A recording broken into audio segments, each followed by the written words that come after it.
Hallelujah. യേശുവേ സ്തോത്രം, യേശുവേ നന്ദി. എല്ലാ പ്രേക്ഷകർക്കും ദൈവവചന ശുശ്രൂഷയിലേക്ക് യേശു ക്രിസ്തുവിൻ്റെ ധന്യനാമത്തിൽ സ്വാഗതം. Praise the Lord. ഇന്ന് നമ്മൾ ചിന്തിക്കുന്ന വിഷയം കുറ്റബോധം അരുത് എന്നതിനെ കുറിച്ചാണ്. ബാറൂക്ക് പ്രവാചകന്റെ പുസ്തകം 5-ാം അധ്യായം 30-ാം തിരുലിഖിതം. ജെറുസലേമേ, നീ ധൈര്യമായിരിക്കുക, നിനക്ക് പേരിട്ടവൻ തന്നെ നിനക്ക് ആശ്വാസമരുളും. കഴിഞ്ഞ നാളുകളിൽ ടെലിവിഷനിലൂടെ ദൈവവചനം കേട്ടുകൊണ്ടിരുന്നപ്പോൾ ആയിരക്കണക്കിന് കുടുംബങ്ങളിൽ യേശുവിന്റെ നാമത്തിൽ വിടുതലും സൗഖ്യവും സംഭവിച്ചിട്ടുണ്ട്. ഒരു വ്യക്തിയുടെ അനുഭവം നിങ്ങളുടെ ശ്രദ്ധയിലേക്ക് കൊണ്ടുവരാം. ഇടുക്കി ജില്ലയിലുള്ള മഞ്ഞപ്പാറ എന്ന പ്രദേശത്ത് നിന്ന് ഷൈനി ജോസഫാണ് സാക്ഷ്യപ്പെടുത്തുന്നത്. എൻ്റെ ഭർത്താവിൻ്റെ നാക്കിൻ്റെ സൈഡിലായി ഒരു വെളുത്ത പാട് കഴിഞ്ഞ ഓഗസ്റ്റ് മാസത്തിൽ ഞാൻ ശ്രദ്ധിച്ചു. ഇവിടുത്തെ ആശുപത്രിയിൽ കാണിച്ചപ്പോൾ ഡോക്ടർമാർ വിദഗ്ധ ചികിത്സയ്ക്കായി മെഡിക്കൽ കോളേജിലേക്ക് റെഫർ ചെയ്തു. മെഡിക്കൽ കോളേജിൽ വിദഗ്ധ ഡോക്ടർമാരുടെ പരിശോധനയിൽ രോഗം ക്യാൻസർ ആണെന്ന് കണ്ടെത്തി. വളരെ വിഷമത്തോടു കൂടിയാണ് ഞങ്ങൾ തിരിച്ചു പോന്നത്. ഈ രോഗത്തെ ഓർത്ത് ഞങ്ങളുടെ മനം തകർന്നു. അങ്ങനെ ഇരിക്കുമ്പോഴാണ് അട്ടപ്പാടി സെഗ്യോൺ ധ്യാന കേന്ദ്രത്തിൽ നിന്ന് വിവിധ ചാനലുകളിലൂടെ വചന പ്രഘോഷണങ്ങൾ നടക്കുന്ന കാര്യം ഞങ്ങൾ അറിഞ്ഞത്. ഞങ്ങൾ ഒരു ചാനലിൽ വചനം കേട്ടുകൊണ്ടിരിക്കുമ്പോൾ ഈ രോഗത്തെ സമർപ്പിച്ച് ഞങ്ങൾ കരഞ്ഞു. അപ്പോൾ അച്ഛൻ ടെലിവിഷനിലൂടെ ക്യാൻസർ രോഗികൾക്ക് വേണ്ടി പ്രാർത്ഥിക്കുന്നത് ഞങ്ങളുടെ ശ്രദ്ധയിൽപ്പെട്ടു. ഉടൻ തന്നെ ഞങ്ങളും കരഞ്ഞു ദൈവത്തെ വിളിച്ചപേക്ഷിച്ചു. ഈ രോഗം സുഖപ്പെടുത്തി തരണമേ എന്ന് അപേക്ഷിച്ചു. തുടർന്ന് യേശുക്രിസ്തുവിന്റെ അത്ഭുത ശക്തി എൻ്റെ ഭർത്താവിൻ്റെ അധരങ്ങളിലേക്ക് വ്യാപരിച്ചു. അതേ തുടർന്ന് രോഗം പരിപൂർണമായും വിട്ടുപോയി. ഇന്ന് രോഗത്തിന്റെ ഒരു തരി പോലും എൻ്റെ ഭർത്താവിന്റെ നാവിലില്ല. ഞങ്ങൾ യേശുക്രിസ്തുവിനെ സ്തുതിച്ച് കൊടാനുകൂടി നന്ദി പറഞ്ഞ് മഹത്വപ്പെടുത്തുന്നു. ഹല്ലേലൂയ. പ്രിയപ്പെട്ട ദൈവമക്കളെ, ഒരു ധ്യാന കേന്ദ്രത്തിൽ താമസിച്ച് ധ്യാനം കൂടുമ്പോൾ വചനം കേട്ടുകൊണ്ടിരിക്കുമ്പോൾ രോഗികൾ സൗഖ്യം പ്രാപിക്കുന്നത് പോലെ തന്നെ ടെലിവിഷന്റെ മുമ്പിലിരുന്ന് വിശ്വാസത്തോടു കൂടെ യേശുവിന്റെ നാമത്തെ വിളിച്ചാൽ, യേശുവിന്റെ വചനം ശ്രവിച്ചാൽ, ശ്രവിച്ചുകൊണ്ടിരിക്കുന്ന ഓരോരുത്തരുടെ മേലും യേശുവിന്റെ നാമത്തിന്റെ അത്ഭുത ശക്തിയാൽ, വചനത്തിന്റെ അത്ഭുത ശക്തിയാൽ പരിശുദ്ധാത്മ അഭിഷേകം, രോഗശാന്തി, വിടുതൽ, പൈശാചിക പീഡകളിൽ നിന്നുള്ള മോചനം, കടബാധിതകളിൽ നിന്നുള്ള വിടുതൽ, ഇങ്ങനെ ഒരുപാട് മേഖലകളിൽ ദൈവിക അത്ഭുതങ്ങൾ സംഭവിക്കും. ഇപ്പോൾ ഓരോരുത്തരും അവരവരായിരിക്കുന്ന സ്ഥലങ്ങളിൽ ഇരുന്ന് കണ്ണടച്ച് 2 കരങ്ങളും തുറന്നു പിടിച്ച് ഹൃദയത്തിൽ എളിമപ്പെട്ട് യേശു ക്രിസ്തുവിന്റെ നാമത്തെ വിളിക്കട്ടെ. ഒരുപക്ഷെ നീ ഇന്ന് വരെ യേശുവിനെ അറിയാത്തൊരു വ്യക്തിയായിരിക്കാം. ഒരുപക്ഷെ നീ തിരുസഭ ഉപേക്ഷിച്ച് വിശുദ്ധ കൂദാശകൾ ഉപേക്ഷിച്ച് നടക്കുന്ന ഒരു സാഹചര്യമായിരിക്കാം. ഇതാ നിന്റെ ദൈവമായ കർത്താവ് നിന്നെ തൊട്ട് വിളിക്കുകയാണ്. യെശയ്യായുടെ പുസ്തകം 1-ാം അധ്യായം 31-ാം തിരുലിഖിതത്തിൽ വചനം പഠിപ്പിക്കുന്നു, ബലവാൻ ചണനാരു പോലെയും അവന്റെ പ്രവൃത്തികൾ തീപ്പൊരി പോലെയുമാകുന്നു. രണ്ടും ഒന്നിച്ച് കത്തി നശിക്കും, ആ അഗ്നി കെടുത്താൻ ആരും ഉണ്ടാവുകയില്ല. മകനെ, മകളെ, നീ ആരുമാകട്ടെ, ദൈവമായ കർത്താവിന്റെ വചനത്തിന്റെ മുമ്പിൽ എളിമപ്പെടുക. നീ ഹൃദയം തുറക്കുക, യേശുവിന്റെ നാമത്തെ വിളിക്കുക. ഇത് സ്വർഗം നിനക്ക് വേണ്ടി ഒരുക്കിയ രക്ഷയുടെ നിമിഷമല്ലേ? ആരെങ്കിലും എന്തെങ്കിലും ടെലിവിഷനിൽ പറഞ്ഞുകൊള്ളണ്ടേ, ഞാൻ എൻ്റെ ജോലി ചെയ്യും എന്ന് നീ ഇപ്പോൾ മറക്കോട്ട് ചിന്തിക്കരുത്. ദൈവത്തിന്റെ വചനം വീണ്ടും പഠിപ്പിക്കുന്നു. യെശയ്യാ 2:17, മനുഷ്യന്റെ അഹങ്കാരത്തിന് അറുതി വരും, ഗർവിഷ്ഠൻ വിനീതനാക്കപ്പെടും. ഓ ദൈവമേ, ഈ നിമിഷങ്ങളിൽ ഓരോ മകന്റെയും മകളുടെ മേലും ആത്മാവിനെ സമൃദ്ധമായി വർഷിക്കണമേ. വചനം കേൾക്കാൻ തക്കവണ്ണം ഒരു എളിമ, ദൈവിക കാര്യങ്ങളൊരു തുറവി ഇപ്പോൾ നൽകണമേ.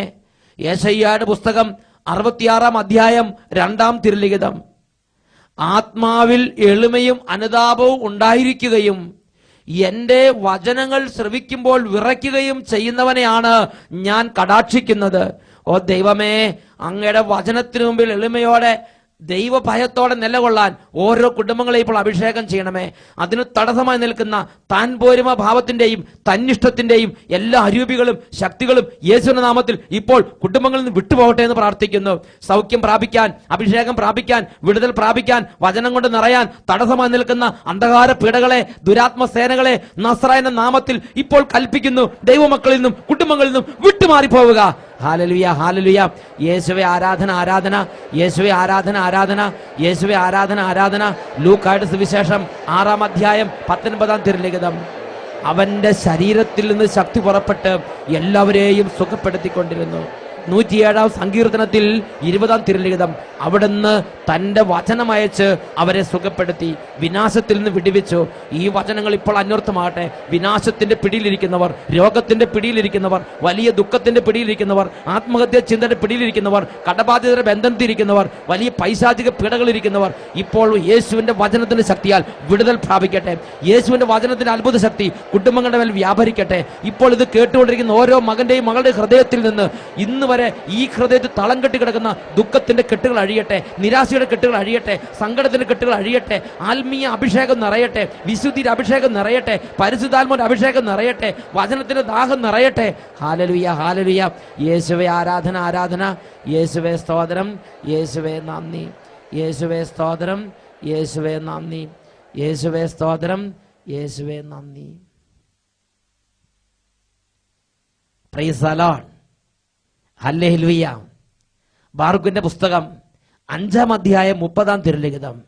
ജെറുസലേമേ, നീ ധൈര്യമായിരിക്കുക, നിനക്ക് പേരിട്ടവൻ തന്നെ നിനക്ക് ആശ്വാസമരുളും.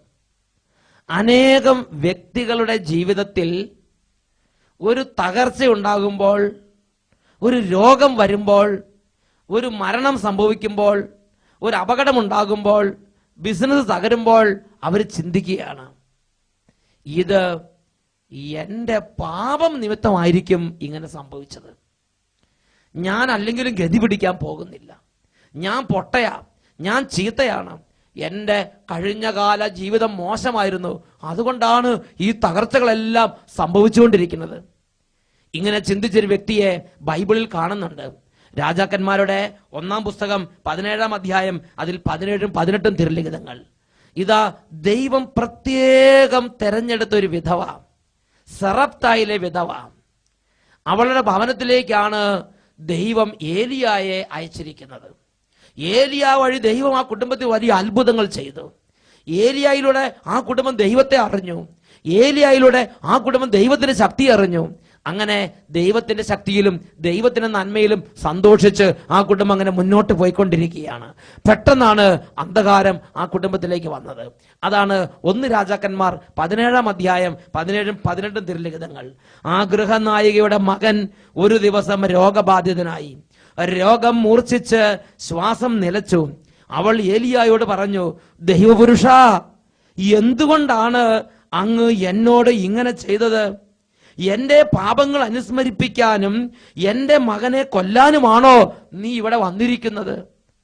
നോക്കുക, ആ നിമിഷം വരെ ദൈവത്തിന്റെ അത്ഭുതങ്ങൾ അനുഭവിച്ചവളാണ്, ദൈവത്തിന്റെ ശക്തി അനുഭവിച്ചവളാണ്, പരിപാലനം അനുഭവിച്ചവളാണ്. ക്ഷണനേരം കൊണ്ട് അവളുടെ ജീവിതത്തിലേക്ക് വലിയൊരു അഗ്നി പരീക്ഷണം വരികയാണ്. ഇതാ അവൾ ആദ്യത്തെ പെരുമാറ്റം നോക്കുക. അവൾ ദൈവത്തിന് നേരെ കുറ്റം വിധിക്കുകയാണ്, ദൈവദാസന് നേരെ കുറ്റം വിധിക്കുകയാണ്.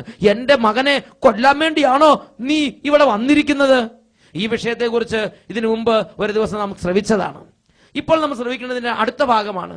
ഈ വിധവയിലൂടെ പുറത്തു വന്ന 2ാമത്തെ തിന്മ അതാണ്, എന്റെ പാപങ്ങൾ അനുസ്മരിപ്പിക്കാൻ വേണ്ടിയാണോ നീ ഇപ്പോൾ വന്നിരിക്കുന്നത്? എന്താ ഇതിന്റെ അർത്ഥം? വിധവയുടെ ഏക മകൻ, ഭർത്താവ് മരിച്ചു, ഇനി ജീവിതത്തിൽ ആകെ ആശ്രയമായിട്ടുള്ളത് മകൻ മാത്രമാണ്. ഈ മകനെ ഓർത്താണ് വിധവ ജീവിക്കണമെന്ന് ചിന്തിക്കണം. അങ്ങനെ അതിനെ നോക്കി നോക്കി ആറ്റുനോറ്റ് വളർത്തി വളർത്തി വളർത്തി വളർത്തി ഇങ്ങനെ കൊണ്ടുവരികയാണ്. പൊടുന്നനെയാണ് അത് മരിച്ചു പോകുന്നത്. അതിന്റെ ഹൃദയത്തിന്റെ നിയന്ത്രണം വിട്ടുപോയി. ജീവിതത്തിന്റെ എല്ലാം നഷ്ടപ്പെട്ടതുപോലെയായി. അങ്ങനെ അണപൊട്ടി ദുഃഖമൊഴുകുകയാണ്, സങ്കടം നിറഞ്ഞിരിക്കുകയാണ്.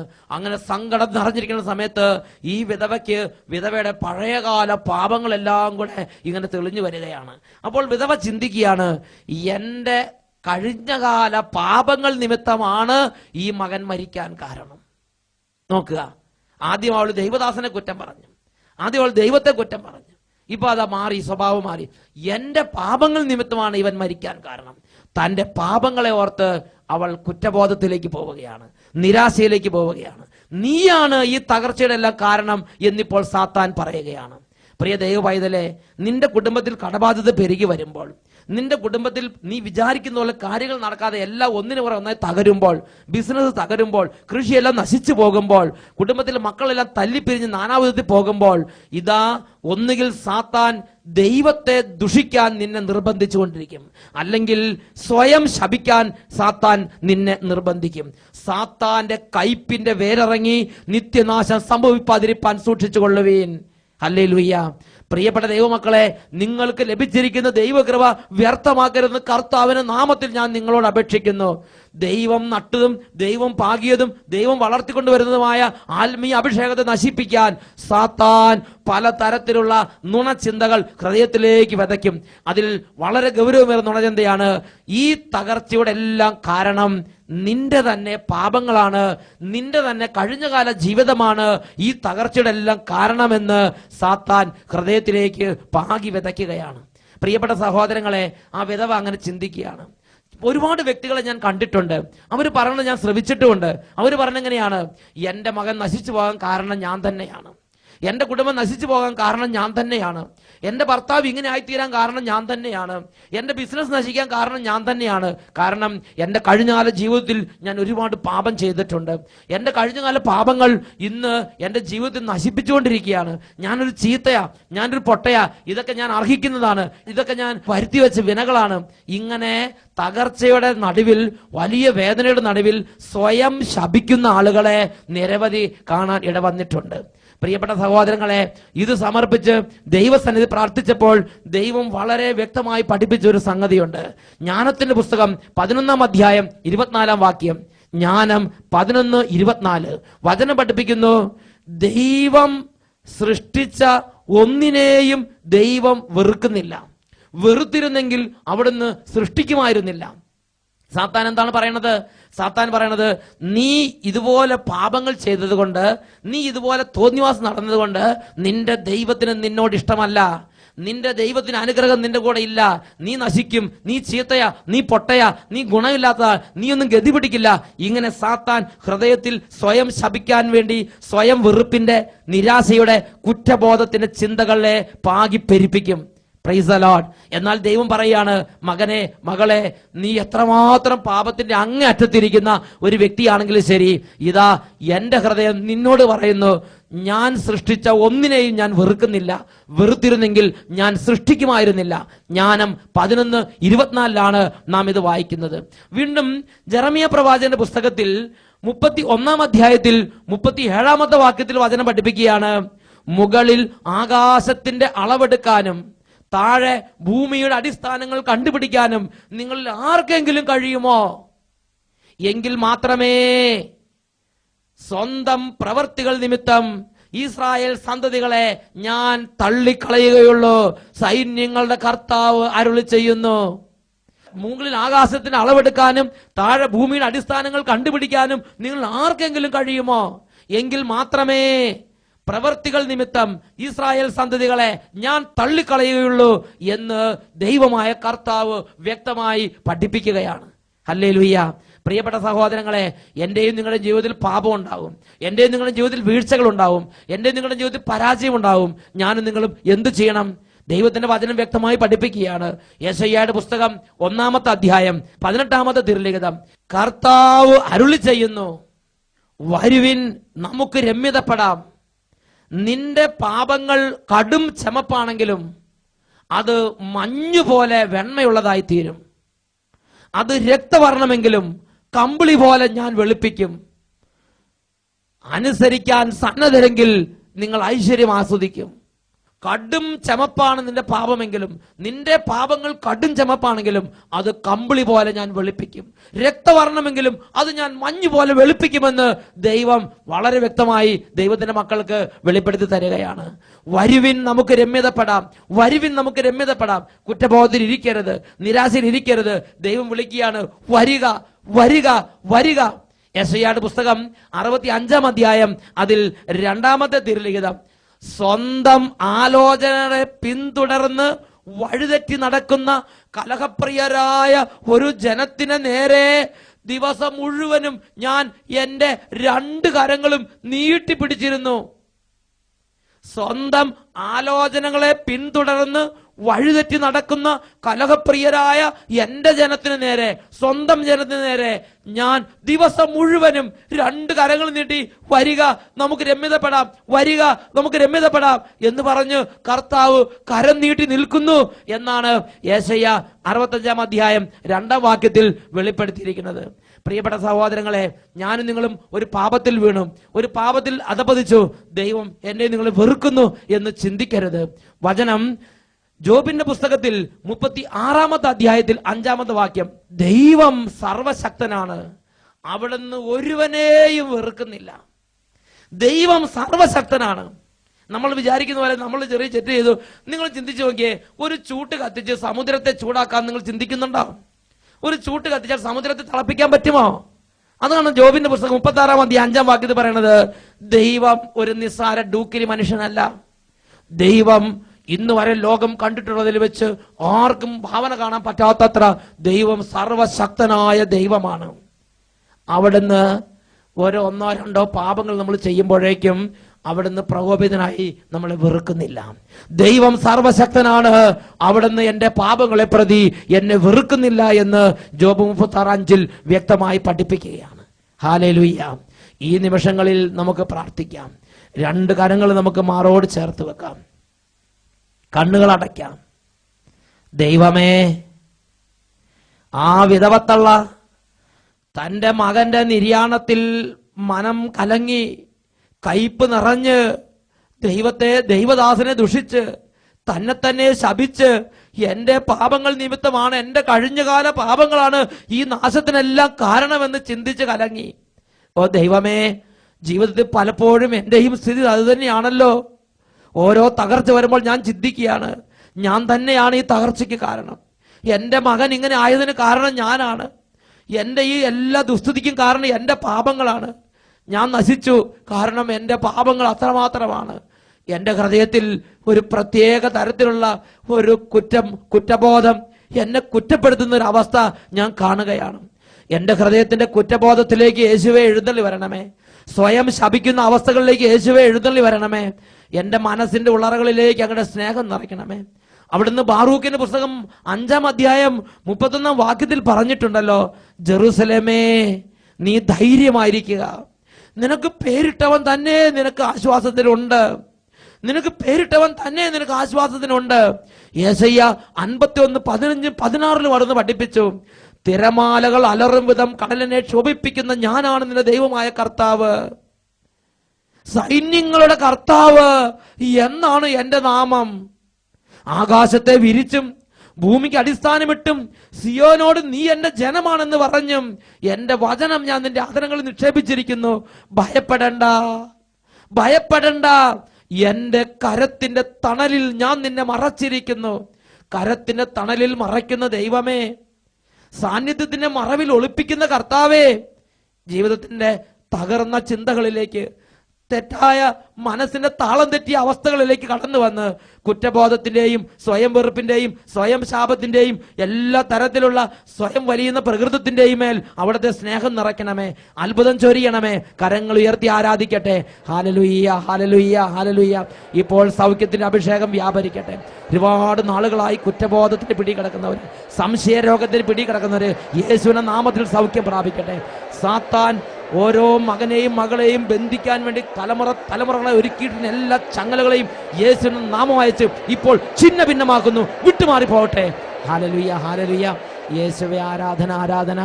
യേശുവേ സ്തോത്രം, യേശുവേ നന്ദി, യേശുവേ സ്തോത്രം, യേശുവേ നന്ദി. Praise the Lord. ഹല്ലേലൂയ.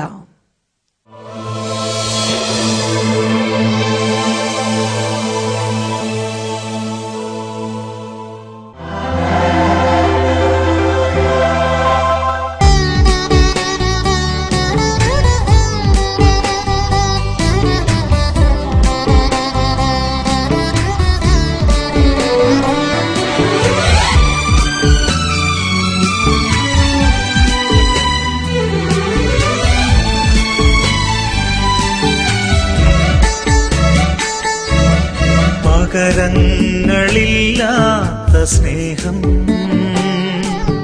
പകരുന്ന ദിവ്യകാരുണ്യം തിരുവോസ്തിയായി തിരുരക്തമായി ഈശോ വരുന്നൊരു നിമിഷം പകരങ്ങളില്ലാത്ത സ്നേഹം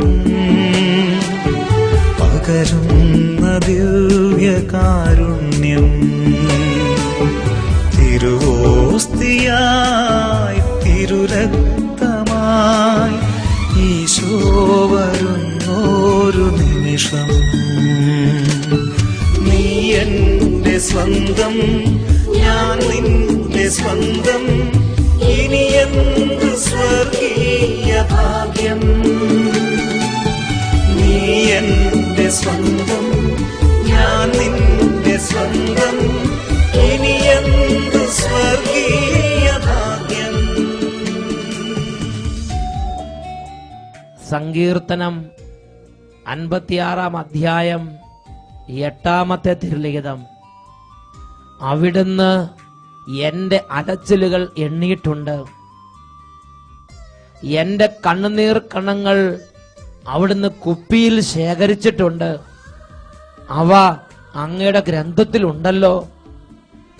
ദൈവമേ, ജീവിതത്തിന്റെ ഓരോ തകർച്ചകളും, ജീവിതത്തിന്റെ കണ്ണുനീരും, ജീവിതത്തിന്റെ എല്ലാ വേദനകളും ഈ നിമിഷങ്ങളിൽ അങ്ങയുടെ കരങ്ങളിലേക്ക് സമർപ്പിക്കുന്നു.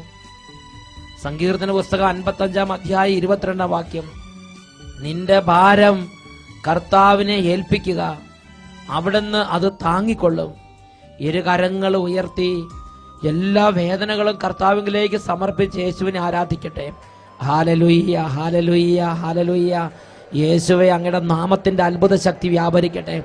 മക്കളില്ലാത്ത കുടുംബങ്ങളിലേക്ക് അങ്ങയുടെ നാമത്തിന്റെ അത്ഭുത ശക്തിയാൽ ഇപ്പോൾ അത്ഭുതങ്ങൾ സംഭവിക്കട്ടെ കർത്താവേ. രോഗപീഠകളാൽ തകർന്ന കുടുംബങ്ങളിലേക്ക് അത്ഭുത ശക്തി വ്യാപരിക്കട്ടെ. പഠിക്കാൻ കഴിയാത്ത വിധം ഓർമ്മശക്തി മങ്ങിപ്പോയ കുഞ്ഞുങ്ങളുടെ ഓർമ്മശക്തി ഇപ്പോൾ തെളിഞ്ഞു വരട്ടെ എന്ന് പ്രാർത്ഥിക്കുന്നു. ജോലി മേഖലകളിൽ തടസ്സമുള്ളവരെ തടസ്സങ്ങൾ യേശുനാമത്തിൽ വിട്ടുമാറിപ്പോകട്ടെ. ഓ ദൈവമേ, മാറി മാറി രോഗങ്ങൾ, കഠിന രോഗങ്ങൾ, ഡോക്ടർമാർ ഉപേക്ഷിച്ച രോഗങ്ങൾ, ഇവ നിമിത്തം നിരാശപ്പെട്ടിരിക്കുന്ന ഓരോ ഹൃദയങ്ങളിലേക്കും ദൈവികമായ അത്ഭുത ശക്തി പ്രവഹിച്ചുകൊണ്ടിരിക്കട്ടെ. Hallelujah, hallelujah. സാമ്പത്തികമായി തകർന്നുകൊണ്ടിരിക്കുന്ന കുടുംബങ്ങൾ ആശീർവദിക്കുന്നു. ബിസിനസ് പരാജയങ്ങളും കുടുംബ തകർച്ചയും ദാമ്പത്യ പരാജയങ്ങളും നിമിത്തം കണ്ണുനീരൊഴുക്കുന്ന ഓരോ കുടുംബങ്ങളിലേക്കും യേശുവിന്റെ നാമത്തിന്റെ അത്ഭുത വിടുതൽ ഇപ്പോൾ ഈ നിമിഷം അത്ഭുതകരമായി സംഭവിക്കട്ടെ. Hallelujah, hallelujah.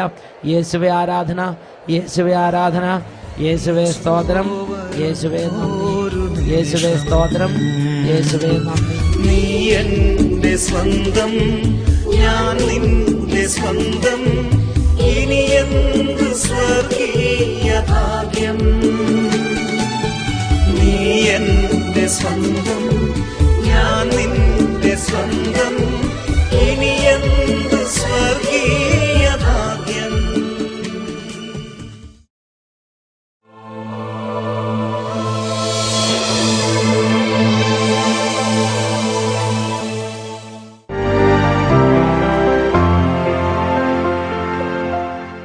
ഞാൻ എറണാകുളം ജില്ലയിൽ കാക്കനാട് നിന്ന് വരുന്നു. എൻ്റെ ഈ കുട്ടിക്ക് ഇപ്പോൾ 10.5 വയസ്സുണ്ട്. ജനിച്ച ഏകദേശം ഒരു 6 മാസം കഴിഞ്ഞപ്പോൾ മുതൽ തള്ളവിരൽ കുടിച്ചു തുടങ്ങിയതാണ്. ഈ 21-ാം തീയതി ഞായറാഴ്ചത്തെ അഭിഷേകാഗ്നി പരിപാടിയിൽ അച്ഛൻ്റെ വചനം ശ്രദ്ധിച്ചു. ഈശോയുടെ നാമത്തിൽ വിളിച്ചപേക്ഷിച്ച് വിശ്വാസത്തോടുകൂടി പ്രാർത്ഥിച്ചാൽ ഒരിക്കലും കൈവിടില്ല എന്നുള്ള വചനം ഞങ്ങളുടെ ശ്രദ്ധയിൽപ്പെട്ടു. അന്ന് ആരാധനയുടെ സമയത്ത് ഞങ്ങൾ കുടുംബസമേതം കരഞ്ഞു പ്രാർത്ഥിച്ചു.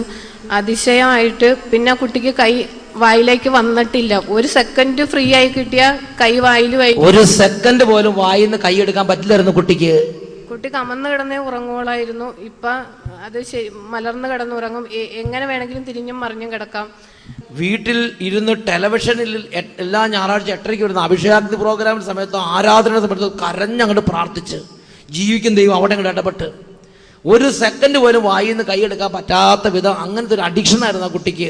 അത് ചെറുപ്പം തൊട്ടുള്ള സംഭവമാണത്. കൈവിരലിൽ തഴമ്പുണ്ട്. ആ വായിൽ വെച്ച് വെച്ച് കൈവിരലിൽ തഴമ്പായിരുന്നു. എന്താ ഈ കേൾക്കണത്? Praise the Lord. കൈകൾ ഉയർത്തി വീശി വീശി ഉഷാറായി കൈയടിച്ച് കർത്താവിനെ ആരാധിക്കട്ടെ. പെരുമഴ പോൽ പെയ്യുന്നു. അത്ഭുതവും വിടുതലും ഈ ജനതയിൽ പെരുമഴ പോൽ പെയ്യുന്നു. അത്ഭുതവും വിടുതലും ഈ ജനതയിൽ